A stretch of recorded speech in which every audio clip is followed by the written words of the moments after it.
Sex. Nobody likes to talk about it. The buying and selling of sex, everybody has an opinion. In 2012, 42 million people were found to be in prostitution. I believe we need to decriminalize prostitution and treat it like any other type of job that we have out there. Right now we have 4 ways of punishing prostitution, and I want to explain the ways that these are not beneficial. The first way is full criminalization, where all parts of prostitution are illegal.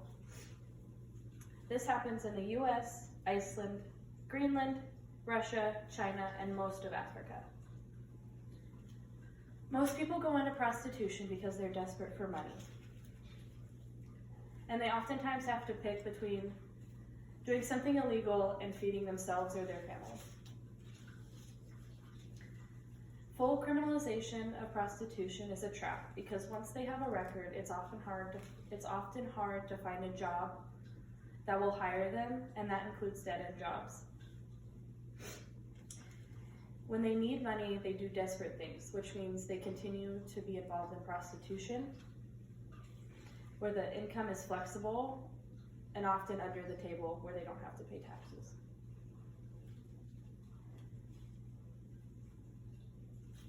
This leads to many people being mistreated and abused by the system, whether it be police officers, people in the streets, or just people that want to buy the sex. Partial criminalization is where the buying and selling of sex is legal, but soliciting and brothels are the illegal. This happens in the UK, Spain, Japan, France, Mexico, and some parts of Africa. In these places, the government doesn't care what you do as long as it's behind closed doors. Brothels here are defined as just 2 or more people, and this often leads to sex workers to being alone and vulnerable,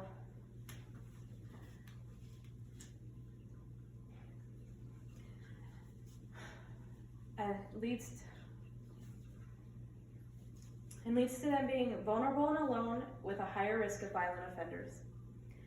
The banning of the solicitation is harmful because many sex workers don't want to bring people to their homes or be invited into people's homes because it's dangerous. When someone knows where you live, they can harass you, and if you enter someone's home, you may never exit. This leads to them meeting in isolated locations where they can't be caught, and being alone and vulnerable to a high-risk offender who could oftentimes abuse, rape, or hurt them, and sometimes even possibly kill them. The third way is the nomadic method, where they criminalize people who pay for this sex and not the sex workers. This happens in Canada, Norway, Sweden, and it is very dangerous for the people selling the sex because people target them because they have no other forms of income. And many people who do this oftentimes lower their prices or get a manager to help them get clients and to keep them safe from harmful offenders. Legalization. This is where they're free to do the job, but the government gets to regulate what they get to do in the job. This happens in Nevada, USA, South America, the Netherlands, Germany, and Australia.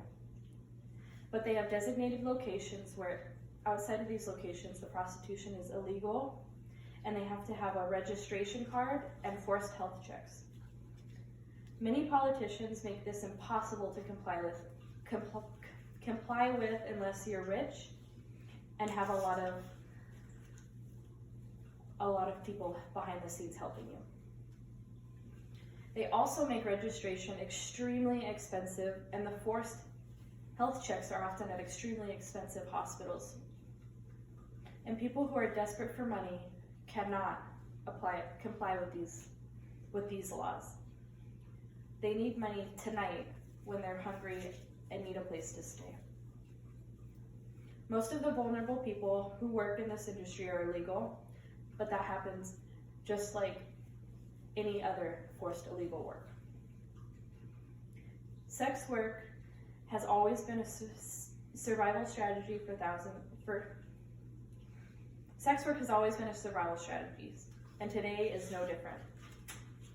The decriminalization of prostitution is the removal of laws that target sex workers and make it just like any other job. The only place in the world right now that does that is New Zealand, where sex workers are allowed to work together in groups to keep safe, where they have employers who take the fault if anything bad happens, and almost all sex workers feel that they have their rights protected if something bad happens. Everyone does have an opinion about prostitution, but it doesn't make prostitution any less dangerous or any more safe for everyone involved. Prostitution is going to happen whether it's legal or illegal, whether it's forced or willing. Prostitution should be a safe work environment for all parties involved, but especially for the sex workers.